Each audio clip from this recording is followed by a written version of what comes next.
Everyone welcome to Vision JRF. सबसे पहले तो आप सभी को प्यार भरा नमस्कार। Good evening everyone. कैसे हैं आप सब लोग, क्या हालचाल।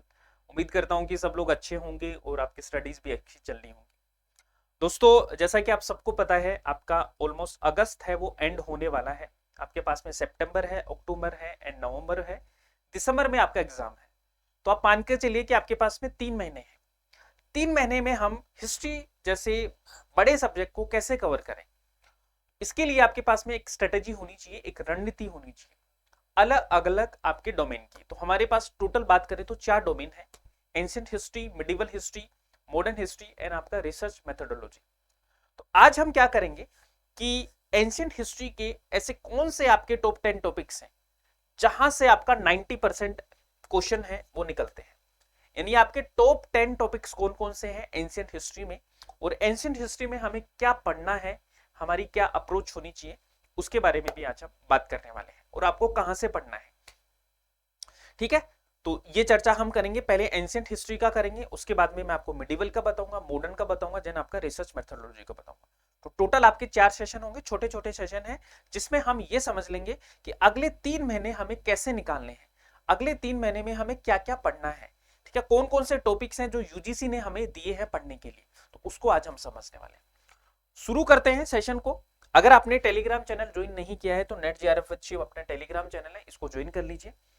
और जीआरएफ अड्डा ऐप को इंस्टॉल नहीं किया है तो जल्दी से जीआरएफ अड्डा ऐप को भी आप इंस्टॉल कीजिए। नाउ, अब दोस्तों राखी आने वाली है और आपको हमारी तरफ से भी एक छोटा सा गिफ्ट है। गिफ्ट ये है कि जितने भी हमारे कोर्सेज हैं, पेड वाले जो कोर्सेज हैं, जो हमारे लाइव और रिकॉर्डेड सेशंस हैं, आपकी जो वीडियो लेक्चर्स हैं, उन सब पे प्लस टेस्ट सीरीज पे आप सभी को स्पेशल 10% डिस्काउंट है जो आपका दिया जा रहा है। और ये डिस्काउंट आपका 29 से 31 अगस्त तक ही वैलिड रहेगा।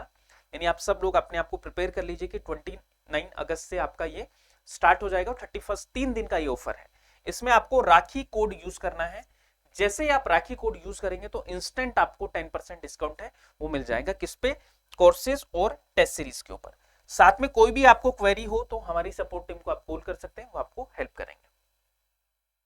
अगर आप पेपर 1 और पेपर 2 हिस्ट्री को मिलाकर आप कोर्स लेंगे तो 10% डिस्काउंट के साथ में आपकी जो फीस होगी वो है 10,799, जिसमें आपको वीडियो कोर्सेज, पीवाईक्यू सॉल्यूशन, जो हैंड रिटन नोट्स हैं, प्लस टेस्ट सीरीज है, ये सब आपको मिलेगा। साथ में पेपर 2 की मैं बात करूं, पेपर 2 हिस्ट्री की मैं बात करूं, तो इसमें आपको वीडियो कोर्सेज, पीडीएफ नोट्स, ये सब आपको मिलेंगे।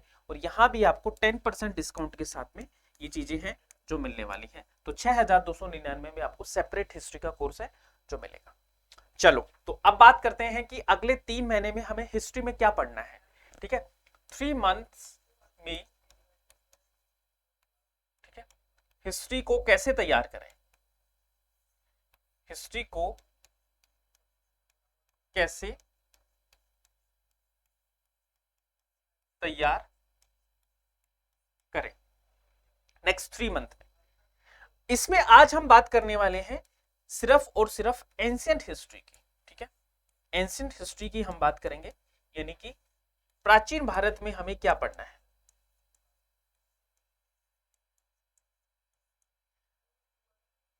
तो देखो, प्राचीन भारत की मैं बात करूं, सबसे पहले तो अगर यूजीसी नेट की हम बात करें तो यूजीसी नेट में आपके पास में टोटल कितनी यूनिट है? 10 यूनिट है हमारे पास में।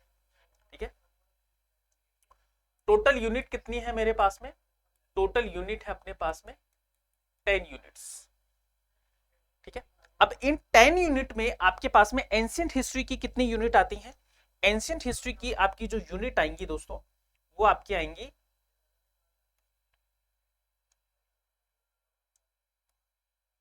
जस्ट वेट, ये थोड़ा सा विजिबल नहीं है इसमें, हाँ अभी विजिबल होगा। तो एंशिएंट हिस्ट्री की मैं बात करूं तो आपके पास में यूनिट 1, ठीक है, यूनिट 2 और यूनिट 3 के कुछ टॉपिक, ये 3 हैं दोस्तों, ये आपके प्राचीन भारत के हैं। ये किसके हैं? आपके प्राचीन भारत की यूनिट है आपकी। अगर मैं ऑफिशियल सिलेबस की बात करूं तो लगभग मोटा मोटा आप देखेंगे तो 3 यूनिट है जो हमें प्राचीन भारत में पढ़नी है फॉर द यूजीसी नेट। अगर हम इन 3 यूनिट को अगर छोटे छोटे टॉपिक में बांटे तो आपके पास में कुल मिलाकर कुल टॉपिक जो रहेंगे दोस्तों, अगर छोटा, अगर आप टॉपिक सेंस टॉपिक की बात करें तो 16 से 20 टॉपिक है जो आपको यहां से क्या करने, कवर करने। 16 से 20 टॉपिक आपको कवर करने हैं। अब वो कौन कौन से टॉपिक है, देखो पहला टॉपिक तो आप सबका कॉमन रहेगा कि आपकी जो टर्मिनोलॉजीज है एंशिएंट इंडिया की, है ना, उनको आपको कवर करना है। मेन मेन जो टर्म्स है एंशिएंट इंडिया की वो आपको पता होनी चाहिए, क्योंकि कई बार आपसे टर्म से सीधा सवाल आपसे पूछा जाता है। तो आपसे जैसे एक सवाल मैं आपको बताता हूं, स्त्रीधन, स्त्रीधन से रिलेटेड आपका सवाल पूछ लिया गया कि भाई स्त्रीधन क्या है, ठीक है, कहां पे ये उल्लेखित किया गया है। इस तरह की टर्म्स हैं जो आपको पता हो। एक आपका जो टॉपिक आपका मोटा मोटा हम देखें तो वो है आपका प्राचीन भारत के स्रोत। इसमें आपके आर्कियोलॉजिकल सोर्सेज भी आ जाएंगे, प्लस इसमें आपके लिटरेरी सोर्सेज भी आ जाएंगे, प्लस इसमें जो फॉरेन अकाउंट्स है, फॉरेन अकाउंट्स है वो भी आ जाए। फॉरेन अकाउंट से मेरा मतलब है जैसे मेगास्थनीज, है ना, जैसे भाई बिंदुसार के दरबार में कौन आया, बिंबिसार के दरबार में कौन आया, ये सारी चीजें तो आपके स्रोत वाला टॉपिक, ये आपसे एक सवाल पूछा जाता है। एक आपका दोस्तों प्राग ऐतिहासिक काल, इसमें जो आपकी मेन मेन साइट्स है वहां से एक सवाल जरूर आता है। जैसे आप हम बात करें तो पाषाण, पूरा पाषाण जो काल है, पूरा पाषाण काल, ठीक है, मध्य पाषाण काल और नव पाषाण, इनकी तीनों की आपको जो स्थल है, तीनों की जो साइट्स हैं वो बहुत अच्छे से टिप्स पे होनी चाहिए आपकी। तो तीसरा टॉपिक ये है जो आपको प्रिपेयर करना है। एक दोस्तों हड़प्पा संस्कृति, है ना, एक इसके साथ में आपकी जो ताम्र पाषाणिक संस्कृति है उनको भी आपको कवर करना है। हड़प्पा संस्कृति में तो A to Z चीजें आपको पता होनी चाहिए, और इसके जो समकालीन की जो सभ्यताएं हैं, समकालीन जो सभ्यताएं हैं वो आपको पता होनी चाहिए सबको। जैसे हम बात करें, बताओ आप मुझे बताओ, Kayatha culture, iron culture, Ganeshwar की सभ्यता है, अहाड़े की जो सभ्यता है आपकी, कालीबंगा जो सभ्यता है, तो ये सारी चीजें हैं जो आपको पढ़नी है इसमें, कल्चर्स में, इस वाले पोर्शन में। फिर आपका दोस्तों वैदिक संस्कृति आती है, और वैदिक में आपका एक वैदिक काल आता है, एक आपका उत्तर वैदिक काल आता है। इसकी आपको कंपैरेटिव स्टडी है वो पता होनी चाहिए कि भाई वैदिक काल से जब उत्तर वैदिक काल में आते हैं तो क्या डिफरेंसेस आते हैं। अक्सर सवाल आपसे वहीं से पूछा जाता है, ठीक है। एक वैदिक जो लिटरेचर है वहां से आपके सवाल आते हैं, वैदिक साहित्य। फिर हम बात करते हैं दोस्तों प्राचीन भारत के धार्मिक आंदोलन, यहां से एक सवाल आपका आएगा। इसमें देखो धार्मिक आंदोलन की मैं बात करता हूं तो धार्मिक आंदोलन से मतलब क्या है मेरा, धार्मिक आंदोलन से मतलब है जैसे आपका जैन धर्म, बौद्ध धर्म, ठीक है, शैववाद, वैष्णववाद, वैष्णववाद और शक्तिज्म, है ना, शक्ति की उपासना। ये चीजें आपको मेन मेन पढ़नी है। जैनिज्म, बुद्धिज्म, शैववाद, वैष्णववाद, है ना, ये आपको आता है। फिर आपका जो नेक्स्ट टॉपिक आता है दोस्तों वो है आपका प्री मौर्यन पीरियड जिसको हम बोलते हैं, और वो है आपका महाजनपद वाला काल।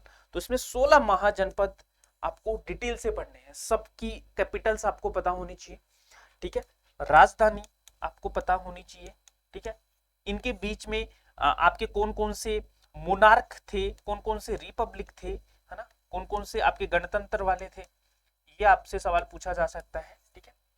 इनके बीच की क्या डीलिंग थी, किसके साथ किसने मैट्रिमोनियल अलायंसेस बनाए, तो यहां से एक। फिर प्राचीन भारत में विदेशी आक्रमण, तो जैसे ही यहां पर आप मौर्य का पतन होता है, और मौर्य के पतन होने के बाद में ही यहाँ पे आपके जैसे आपका सिकंदर का आक्रमण होता है, ठीक है, तो उस टाइम पे नंद वंश होते हैं, तो नंद वंश को हराकर यहाँ पे मौर्य वंश की स्थापना की जाती है, और उसी टाइम से आपके यहाँ पे हम देखते हैं कि आपके इंडो ग्रीक्स वगैरह हैं, ये सब भारत पे आना स्टार्ट होते हैं। तो प्राचीन भारत के जो आपके विदेशी आक्रमण है, यहां से भी आपका एक सवाल है जो बनता है।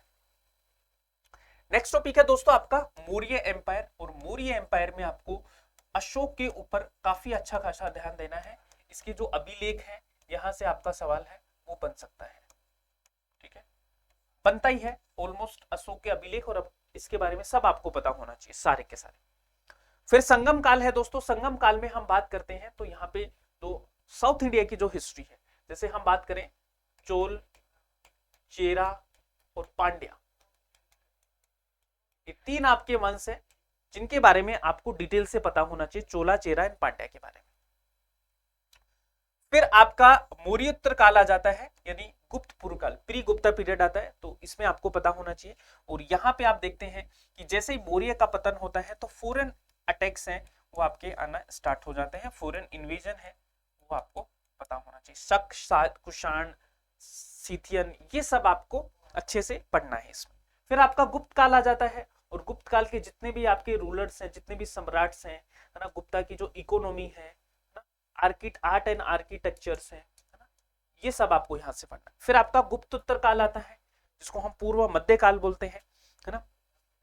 फिर उत्तर भारत के आपके राजवंश है, मेन विष्णु कुंडीय वंश, सलकायन वंश, यहां से आपका एक सवाल आता है।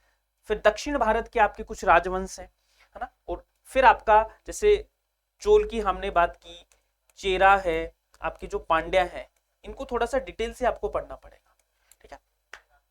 तो ये आपके क्या है, मेन थीम है एंशिएंट इंडिया की, जो आपको पढ़नी है एग्जाम के लिए अगले 3 महीने में। तो ये 16 से 20 थीम है जिनको आपको पढ़ना है। अब मैं आपको दिखाता हूं ऑफिशियल सिलेबस में क्या दिया गया है आपका। अगर मैं यूजीसी नेट की बात करूं तो मैंने बताया कि 3 यूनिट है आपकी, 3 यूनिट में आपको एंशिएंट हिस्ट्री का सिलेबस दिया गया है। तो ये 3 यूनिट आप देख लीजिए, जो मैंने बताया ऑलमोस्ट सारी चीजें आपको वहीं मिलेंगे यहाँ पे। यूनिट 1 की आप बात करो तो इसमें आपका जो वो है आपका सोर्सेस है, ठीक है, सोर्सेस हैं। तो सोर्सेज में आपको आर्कियोलॉजिकल सोर्सेज पढ़ना है और आपको क्या पढ़ना है, लिटरेरी सोर्सेज पढ़ना है। इसमें आपको देखो वही दिया गया है सारे के सारे, आपके पुरातात्विक स्थलों का काल निर्धारित और साहित्यिक स्रोत, स्वदेशी साहित्य भी पढ़ना है और आपको विदेशी साहित्य भी पढ़ना है, ठीक है। प्राइमरी और सेकेंडरी सोर्स दोनों पढ़ने हैं, धार्मिक और धर्म निरपेक्ष साहित्य आपको पढ़ना है, ये सब आपको पढ़ना है। साथ में विदेशी विवरण भी आपको पढ़ना है, जैसे यूनानी, चीनी और अरबी विद्वानों की जो बुक्स वगैरह है वो आपको सोर्सेज वाले टॉपिक में पढ़ना है। फिर ये आपका आ जाएगा पशुचारण और खाद्य उत्पादक, पेस्टोरलिज्म एंड फूड प्रोडक्शन में, इसमें नवपाषाण और ताम्रपाषाण युग को आपको पढ़ना है। इसकी मेन साइट्स हैं, कौन कौन से औजार हैं, किसने कौन सी खोज की, ये सब। फिर उसके बाद में आपका सिंधु घाटी सभ्यता, A to Z चीजें आपको पता होनी चाहिए, दूसरा टॉपिक आपका ये दिया गया है।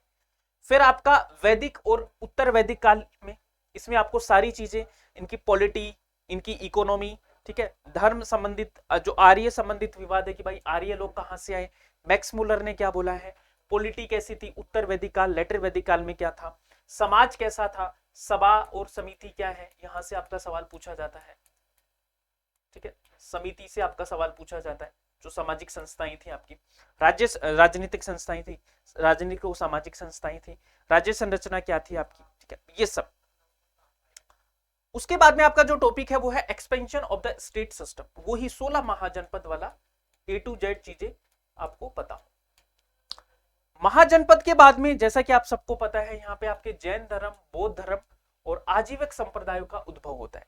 तो ये जो रिलीजियस मूवमेंट है इनको आपको पढ़ना है यहाँ पे। फिर आपकी यूनिट 2 स्टार्ट होती है, और यूनिट 2 में आपका राज्य से साम्राज्य तक, यहाँ पे आपका राइज ऑफ मगध से आपको पढ़ना है। जैसे सिकंदर के अधीन यूनानी आक्रमण होता है, उसका क्या प्रभाव पड़ता है, मौर्य की उत्पत्ति होती है, और मौर्य को आप बिल्कुल नहीं छोड़ के जाओगे। मौर्य में अशोक है वो सबसे ज्यादा इंपॉर्टेंट है। अगर मैं बात करूं इस टॉपिक, तो अगर आपने अशोक को भी अच्छे से पढ़ा, अशोक के अभिलेख अच्छे से पढ़े, तो आपके काफी क्वेश्चन है जो यहां से बन जाएंगे, क्योंकि यहां से बैक टू बैक सवाल है जो आपके आते हैं, ठीक है। तो क्योंकि इसने बिल्कुल एकदम साफ मेंशन किया है अशोक का धर्म, उसकी प्रकृति, मौर्य साम्राज्य का हास, विघटन, मौर्यकालीन कला और राज्य देश, ये राज्य देश मतलब आपके अभिलेख ही है, भाषा और लिपि, ये आपको यहां से पढ़ना है।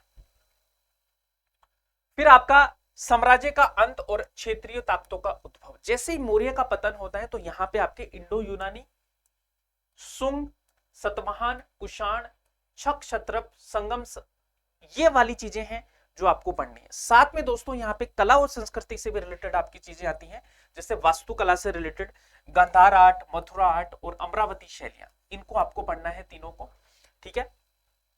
तो ये आपको पता हो। इसके बाद में हम गुप्त वाकाटक युग आपका आता है ना।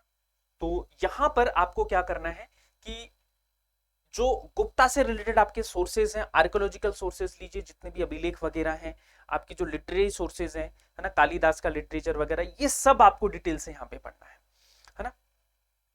फिर यहाँ पर एक तो देखो गुप्तकालीन सिक्के, इनसे सवाल आता है, मंदिर स्थापत्य कला, विज्ञान प्रौद्योगिकी, साहित्य का विकास, खगोल विज्ञान, गणित और औषधि विज्ञान, सीधा सवाल आएगा आपका यहाँ से एक क्वेश्चन। उसके बाद में आपका यूनिट थर्ड जो आती है, बेसिकली यूनिट थर्ड में आपका हर्ष और उसका युग, जिसमें आपका हर्षकालीन प्रशासन पढ़ना है, धर्म पढ़ना है आपका। और फिर आंध्र प्रदेश के आपके सलकायन वंश है और विष्णुकुंडीय वंश है, ये आपके सीधे सिलेबस में दिए, तो इनको भी आपको पढ़ना है। इसके बाद क्या होता है दोस्तों, यहां पर जो रीजनल पावर्स हैं वो उद्भव होती है हर्ष के बाद में, क्योंकि ये लास्ट पावरफुल डायनेस्टी मानी जाती है नॉर्थ इंडिया की। उसके बाद में यहाँ पे छोटे छोटे राज्यों में पूरा का पूरा टूट जाता है। तो इसमें आपके जैसे गंग वंश है दक्षिण में, कदम वंश है, पश्चिम और पूर्वी में आपके चालुक्य वंश है, राष्ट्रकूट है, कल्याणी है, चालुक्य, काकतीय डायनेस्टी है ना, और आपके यादव वंश है। इसमें आपके पूरा का पूरा पावर डिवीजन हो जाता है। ठीक है, दक्षिण भारत में कौन कौन से साम्राज्य हैं, पल्लव है, चेर है, चोल है और पांडे है। पूर्वी भारत में आपको कौन कौन से पढ़ना है, बंगाल के पाल और सेन शासक, कामरूप के वर्मन और उड़ीसा के भूमकार और सोमवंशी। और पश्चिमी भारत में आपके वल्लभी के मैत्रक जो गुजरात, और गुजरात के चालुक्य वंश।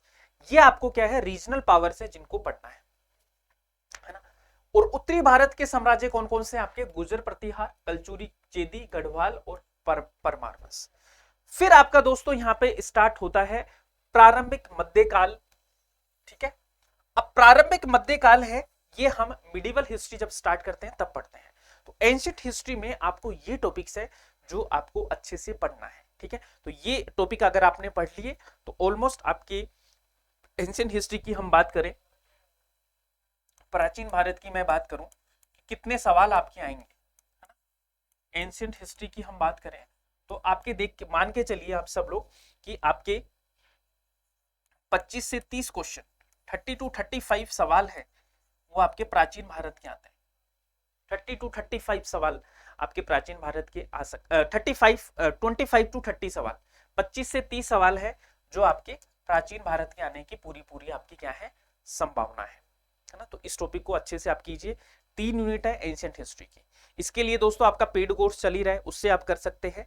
ठीक है, आपके पास में जो भी आपके सोर्सेज हैं उनसे आप पढ़ सकते हैं। जो भी आप बुक पढ़ रहे हैं, एक बुक आपको पढ़नी है, कुछ भी पढ़ो। ठीक है, बुक्स की अगर मैं बात करूं तो एक सिंगल सोर्स आपको पढ़ना है इसमें, और उसी को बार बार आपको रिवाइज करना है। ठीक है, बार बार सोर्स आप चेंज मत कीजिए, एक सिंगल सोर्स पढ़िए, प्लस एक रेफरेंस बुक आपको जरूर पढ़नी है। ठीक है, रेफरेंस बुक आप पढ़ सकते हैं। रेफरेंस बुक में आपके पास में जैसे भाई किसी के पास में आर्या पब्लिकेशन की है तो वहां से भी आपका हो जाएगा, किसी के पास में दृष्टि है